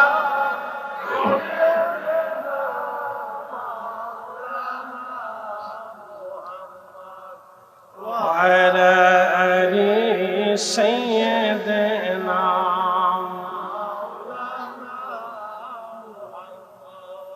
বাড়ি বাড়ি করো রে মন, এ বাড়ি ঘর তোমার না। যেই বাড়িতে শুইবারে মন, কবর তাহার ঠিকানা। আল্লাহুম্মা মাশাআল্লাহ।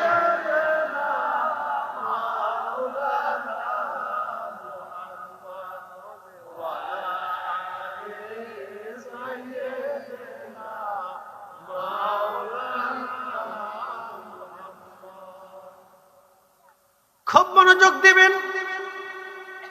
তার অর্থ হচ্ছে আপনার বয়স যদি 70 হয়, 71 বছর আগে আপনি পৃথিবীতে আপনার কোনো অস্তিত্ব ছিল না। আল্লাহ বলেন কুনতুম আমওয়াতা, তুমি অস্তিত্বহীন ছিলে, ফাআহইয়াকুম, আমি রব তোমাদেরকে দুনিয়ার জীবন দিয়েছি। একসাথে বলবেন আল্লাহু আকবার। কে দিছে? একসাথে বলুন কে? কে? আমাদের দেশে যারা সনাতন ধর্মে বিশ্বাসী তাদের বক্তব্য হলো আমার বিদ্যার একজন দেবতা আছে। সে কে? সে সরস্বতী। তাদের বিশ্বাস হচ্ছে আমার একজন লক্ষ্মীর দেবতা আছে। সে কে? লক্ষ্মী। সে আমার ঘরে কল্যাণ দেয়। এটা তাদের বক্তব্য যে আমার ঘরে সে কল্যাণ দেয়, এই জন্য তারা লক্ষ্মীকে পূজা করে, তারা সরস্বতীকে পূজা করে, তারা গণেশকে পূজা করে, তারা শিবকে পূজা করে। বলে কি? শিব আমাকে শক্তি দেয়, আমার যৌন শক্তি দেয়, আমার কামনা বাসনা দেয়। তো সেই জন্য তারা শিবকে পূজা করে। আচ্ছা গেল। তারা দুর্গাকে পূজা করে, গরুকে পূজা করে। বলে কি? এটা তাদের এই দেবতা, এই দেবতা, তাদের পানির দেবতা, আগুনের দেবতা, বৃষ্টির দেবতা, খাবারের দেবতা, টাকার দেবতা। এরকম তাদের বিশ্বাসে বিভিন্ন দেবতা হতে হতে হতে হতে তারা বিশ্বাস করে আমাদের 33 কোটি দেবতা আছে। কত কোটি? 33 কোটি তাদের বিশ্বাস। আমরা মুসলমানরা সবাই বিশ্বাস করি যে আমাদের সব কিছুর জন্য মালিক আল্লাহ। একসাথে বলি কে? কে? যিনি বৃষ্টি দেন তিনি গরম দেন, যিনি গরম দেন তিনি শীত দেন, যিনি শীত দেন তিনি বরফ দেন, যিনি বরফ দেন তিনি খাবার দেন, তিনি মাছ দেন, তিনি সব দেন, তিনি হায়াত দেন, তিনি মৃত্যু দেন, তিনি ওষুধ দেন, তিনি রোগ দেন, তিনি আমাদেরকে খাওয়ান, তিনি আমাদেরকে পরিচালনা করলেন। তিনি মনোযোগ। এক একটা ধর্মের এক এক ধরনের বিশ্বাস। তো মনোযোগ দিয়ে আল্লাহ বলেন ফাহিয়াকুম, তোমাদেরকে আমি জিন্দা করব, জীবন দিব। আচ্ছা এখন বলেন, যিনি জীবন দিবেন তার ইবাদত হবে কার? আল্লাহ। আইনটা মানব কার? আল্লাহ। আমি আরো বুঝি, আপনাদের দেশে কুকুর আছে, শিয়ালও আছে। এখন আপনারা এই গ্রামের মানুষ, এই লগড্ডার মানুষ চিন্তা করলেন যে আমরা আর গ্রামে একটা কুত্তাও রাখবো না, আমরা এরপর কুত্তার বদলতে শিয়াল এনে বাড়ি পাহারা দেব। তো সেই জন্য আপনারা কুত্তা তাড়িয়ে দিলেন, জঙ্গল থেকে শিয়াল ধরে এনে ওদের প্রত্যেক দিন সকালে 2টা রুটি, একটা ডিম ভাজি, কিছু ভাজি টাজি, এরপরে দুপুরবেলা গরুর গোশত দিয়ে ভাত, রাত্রিবেলা ওরে মুরগা পোলাও টোলাও দিয়ে খাওয়াইলেন, কম্বল মোড়া দিয়ে শোয়াইলেন, ভালো একটা খাট দিলেন, পালঙ্গ দিলেন। বলেন শিয়াল কি থাকবে? আপনার মুরগি শুধু করে পালাবে। বলে হুজুর কারণটা কি? বলে কারণ হচ্ছে আল্লাহ ওকে আইন করে দিছে, তুই যতই তোরে মানব জাতি আদর করুক, তুই জঙ্গলেই থাকবি, ওই গর্ত করে পালাবি, মানুষের মুরগি চুরি করবি। একসাথে বলবেন আল্লাহু আকবার। কুত্তারে আল্লাহ আইন দিছে, তোরে যতই লাঠি সবল পিটুনি দিক, তুই মানুষের বাড়ির সামনে থাকবি, পাহারা দিবি, ওই কম্বল দিক আর কাঁথা দিক আর না দিক, তুই উঠানের সামনে বসে তোর মনিবের বাড়ি পাহারা দিবি। কুত্তা কিন্তু ঠিকই আল্লাহর আইন মেনে আপনার বাড়ি পাহারা দেয়, শিয়াল কিন্তু ঠিকই আল্লাহর আইন মেনে আপনার বাড়ি পাহারা দিতে আসে না। ওরা আল্লাহর আইন মানে, একমাত্র আমরা মানুষই আল্লাহর আইন। আপনাকে বুঝতে হবে, আমি তোমাদেরকে জীবন দিয়েছি, তুমি কিচ্ছু ছিলে না, তোমার কোনো অস্তিত্বই ছিল না। আল্লাহ নবী বললেন 40 দিন পর্যন্ত মায়ের রেহেমে আমার আল্লাহ পানিটাকে রিফাইন করার পরে রক্তপিণ্ড হলো। রক্তপিণ্ড হওয়ার পরে আমার রব, আমার আল্লাহ, আমার মালিক ওই 40 দিন পর্যন্ত এই রক্তপিণ্ডটাকে মায়ের রেহেমের ভিতরে আমার আল্লাহ রিফাইন করেন।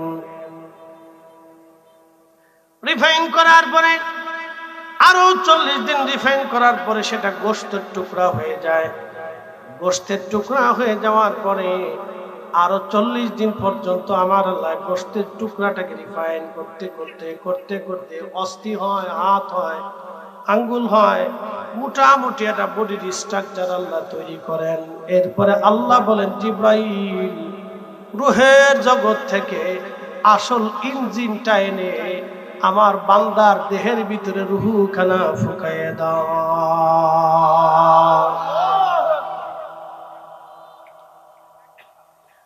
ويسألونك عن الروح قل الروح من أمر ربي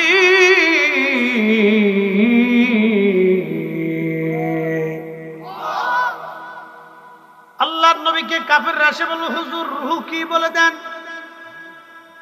রূহ কি দিয়ে বানানো সেটাও বলে দেন, রূহ কি জাতীয় বস্তু সেটাও আপনি বলে দেন। তখন আল্লাহ রাব্বুল আলামিন কোরআনের আয়াত নাজিল করে বলেন, হুজুর আপনি বলে দেন, রূহ সম্পর্কে মানুষ আপনাকে প্রশ্ন করে আপনি বলেন, ওয়ায়াসআলুনাকা আনির রূহি কুলির রূহু মিন আমরি রাব্বি। এই রূহটা আল্লাহর একটা হুকুম মাত্র, আল্লাহর হুকুমেই বান্দার দেহে আসে এবং আল্লাহর হুকুমেই বান্দার দেহ ত্যাগ করে। ঠিক কিনা? কার হুকুম? আল্লাহর হুকুম। আমরা কার হুকুমে আইছি? কার হুকুমে চলে যাব? মাঝখানে খালি আমরা শয়তানের হুকুম মানি। কি কথা খারাপ কইছি? শয়তানেরটাই মানি। নামাজ পড়িস না, শয়তানরে মেনে নিবা। রোজা রাখিস না, শয়তানরে মানবা।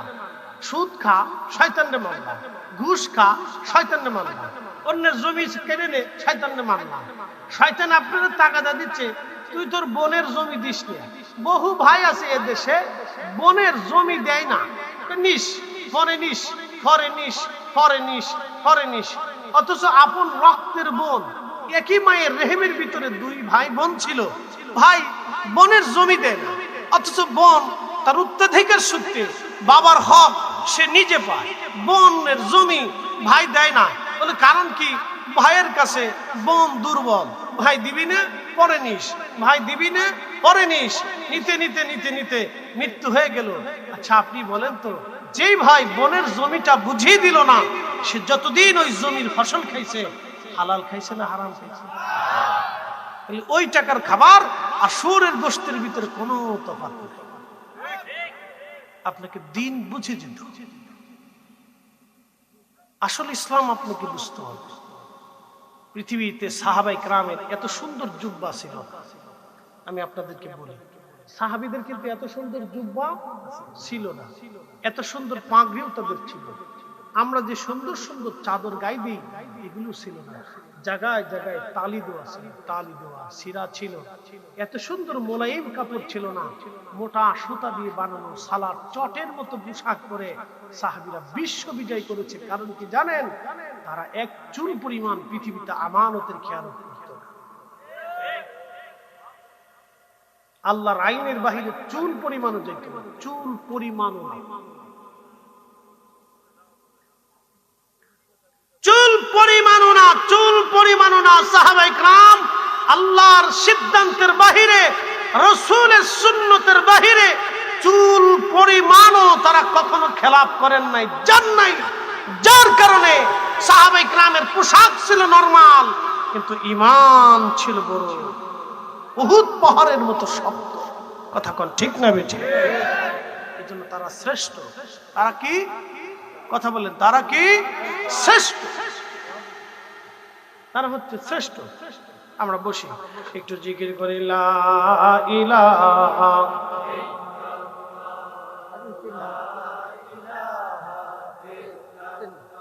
জোরে লা ইলাহা, লা ইলাহা,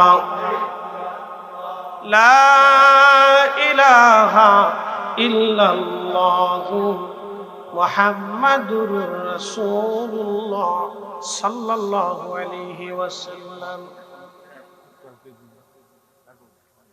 আচ্ছা আচ্ছা, এখন আগাই যে কমু, সবাই তো গরম হয়ে গেছে। পিছনের ভাইরা একটু কাইন্ডলি এদিকে জায়গা আছে, চলে আসে। পিছনের ভাইরা প্লিজ, এদিকে জায়গা আছে। আচ্ছা, অনেকে আছে কি বলি দাদুজি, ওই অনেকে আছে দাঁড়ায় ওয়াজ শুনতে পছন্দ করে। এরা দাঁড়ায় শোনে, এটা মজা লাগে, তার কাছে আরাম লাগে, দাঁড়ায় শুনতে। শুনুক, আমার কথা দাঁড়ায় শুনুক, বয়ে শুনুক, শুয়ে শুনুক, যেমনি শুনুক শুনুক। যদি হে চিন্তা করে যে আমি পা উঁচা করে দিয়ে মাথা নিচ করে দিয়ে শুনবো, আমি তো তাও শুনে শুনে যায়, শোনার দরকার। কি কথা ঠিক আছে না ভাই?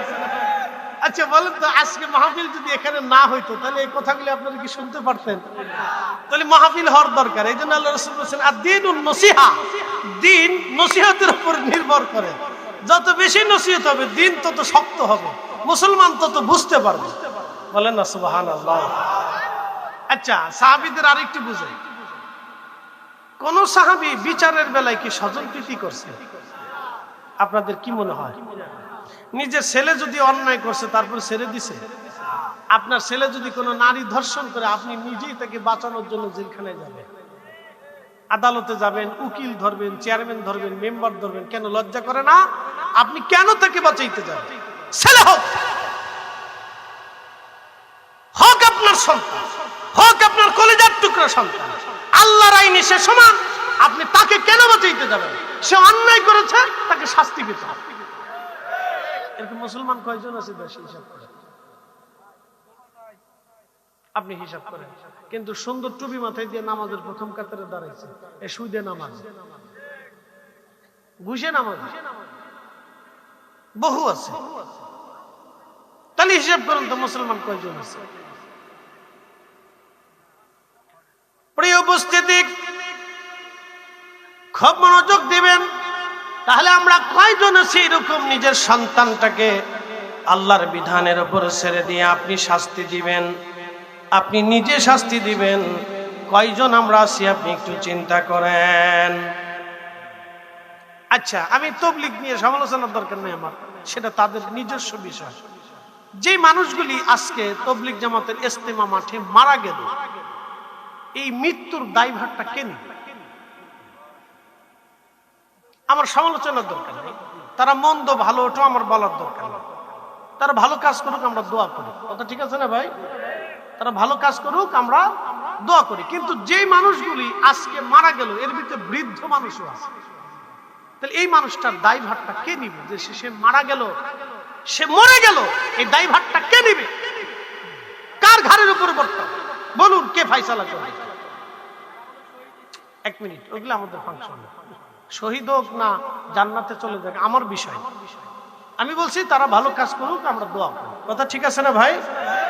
আমি তার মন্দ বলার দরকার নেই, মন্দ দিকেরও দরকার নেই। আমি যে 100% ভালো তাও কিন্তু না। কথা ঠিক আছে না ভাই? আমি মন্দ বলবো না, শুধু যার জন্য বলতেছি যে লোকগুলি মারা গেল এর ভিতরে বৃদ্ধ লোক আছে, তাহলে এই দায়ভারটা কে নিবে?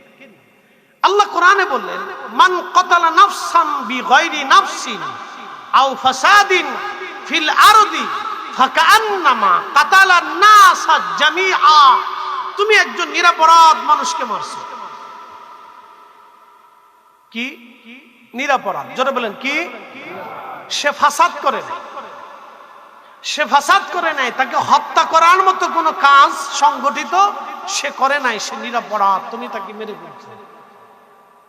আল্লাহর কোরআন বলতেছে তুমি তাকে মারো নাই, বরং তুমি তাম পৃথিবীর মানুষকে মেরে ফেলে দিয়েছো। আপনি দেখেন তো, আল্লাহ কোরআন থেকে বুঝে নেবেন। আমি আপনাদের বিবেকের উপর ফয়সালা দেব, হক বেহক আপনারা বুঝে নেবেন। একজন নিরপরাধ মানুষ, তাকে দিয়ে পৃথিবীতে ফাসাদ হয় না, সে অন্য কাউকে হত্যা করে না, সে অন্য কাউকে হত্যা করে না, বরং সে নিরপরাধ, তুমি তাকে মেরে ফেলে দিয়েছো, তুমি তাকে মারো নাই। তামাম ফাকান্নামা কাতালান নাস জামিআ। কোরআন বলতেছে পৃথিবীর সব মানুষকে তুমি হত্যা করছো, পৃথিবীর সব মানুষ মেরে ফেলে দিলে যেই গুনাহ, তুমি একজন নিরপরাধ মানুষকে মেরে ফেলে দিলে সেই গুনাহ। তাহলে আজকে যে মানুষগুলি মরে গেল, তাহলে এই দায়ভারটা কে নিবে? প্রিয় উপস্থিতি, শোনেন, আল্লাহ রাসূলের জীবনে বহু যুদ্ধ হয়েছে,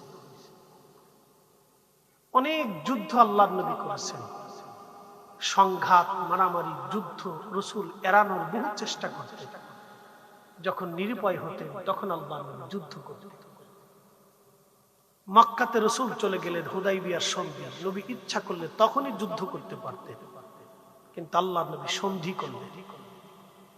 সন্ধিটা মুসলমানদের সিদ্ধান্তের বাহিরে গেল, মানে মুসলমানদের স্বার্থের বাহিরে চলে গেল। হযরত ওমর বলেন, ইয়া রাসূলুল্লাহ কেমন হলো? নবী বলেন, চুপ থাকো, আল্লাহর ফয়সালাই চূড়ান্ত, এই মক্কা আমাদের বিজয় হবে। একসাথে বলা যাবে না মারহাবা? ওই সময় রাসূল যুদ্ধ এড়িয়ে গেলেন, আর আমরা সামান্য বিষয় নিয়ে মারামারি, কাটাকাটি, পিটিপিটি করি। আজ পর্যন্ত দেখছেন সারসিনার সাথে ফুরফুরার মারামারি হয়েছে, ফুরফুরার সাথে জৈনপুরের মারামারি হয়েছে, জৈনপুরীদের সাথে এই মসলকে আলা হযরতের পিটিপিটি মারামারি হয়েছে? নাই। আমাদের কোন দরবারের সাথে কোন দরবারের আজও পর্যন্ত মারামারি এলাকা ভিত্তিক যে একটা বিশৃঙ্খলা হতে পারে। প্রিয় উপস্থিতি, হাজিরিন খুব মনোযোগ দিবেন। অন্যায় তো অন্যায়, কোরআন আল্লাহ বলেন, ইন্নাল্লাহা ইয়া'মুরু বিল আদলি ওয়াল ইহসানি ওয়া ইতাইযিল কুরবা ওয়া ইয়ানহা আনিল ফাহশাই ওয়াল মুনকার। আমি রব তোমাদেরকে নির্দেশ দিচ্ছি, আমি তোমাদেরকে নির্দেশ দিলাম, হে আমার বান্দারা, তোমরা পৃথিবীর মধ্যে ন্যায় করবা, অন্যায় করবা না, ন্যায় করবা, অন্যায় করবা না। আপনার সন্তান যদি অন্যায় করে, তারপরও আপনি সন্তানের পক্ষ নিতে পারবেন না, আপনাকে আল্লাহর আইনের পক্ষ নিতে হবে। কথা কন না কেন? আপনার সন্তান যদি অন্যায় করে, আপনি সন্তানের পক্ষ নিতে পারবেন না, আল্লাহর আইনের বাইরে। আল্লাহর আইনের পক্ষেই আপনাকে থাকতে হবে। হযরত আমার নিজের সন্তানকে নিজে পিটিয়ে মেরেছেন, কারণ সন্তান অপরাধ করেছিল, নিজের সন্তানকে পর্যন্ত বিচারে তিনি ছেড়ে দেন নাই। একসাথে বলবেন আল্লাহু আকবার। এই জন্য পৃথিবীতে যারা ন্যায় বিচার করে, তারা হযরত ওমরের সাথে তাদের হাসর নাসর হয়ে যায়।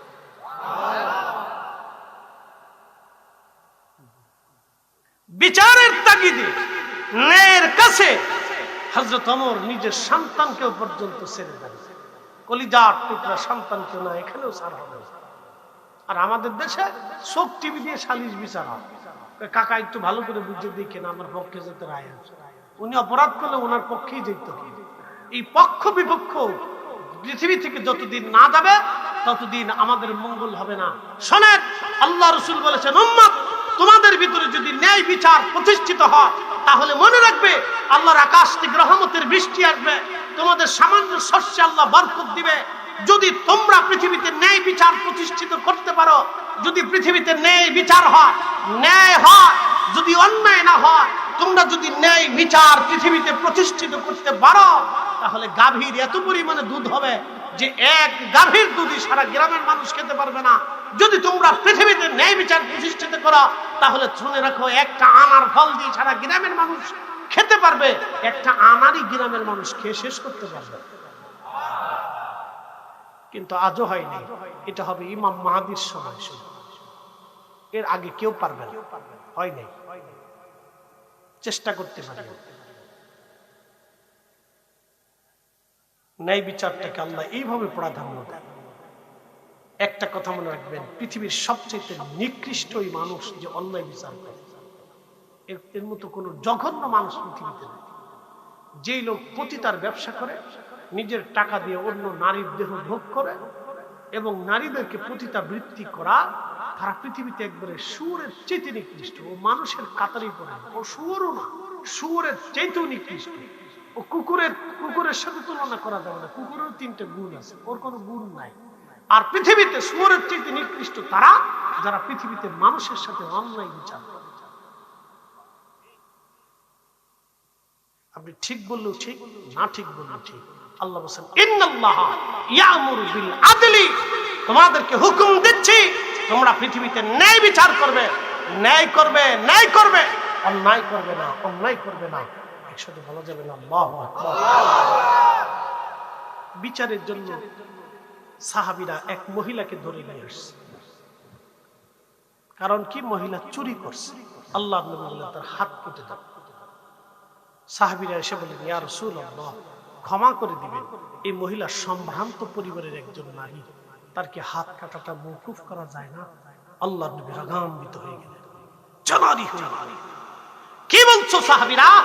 আমার পূর্ববর্তী যত নবীরা এসেছিলেন তাদের উম্মতরা পৃথিবীতে অন্যায় বিচার করার জন্য ধ্বংস করেছেন আল্লাহ। আল্লাহ আকাশ থেকে পাথর ফেলেছেন, জমিন আল্লাহ আগুন নিক্ষেপ করেছেন, আল্লাহ বৃষ্টি বন্ধ করে দিয়েছেন। তোমরা বলো কি, আমার ফাতেমাও যদি চুরি করত, আমি রাসূল আমার ফাতেমার হাত কেটে ফেলে দিতাম।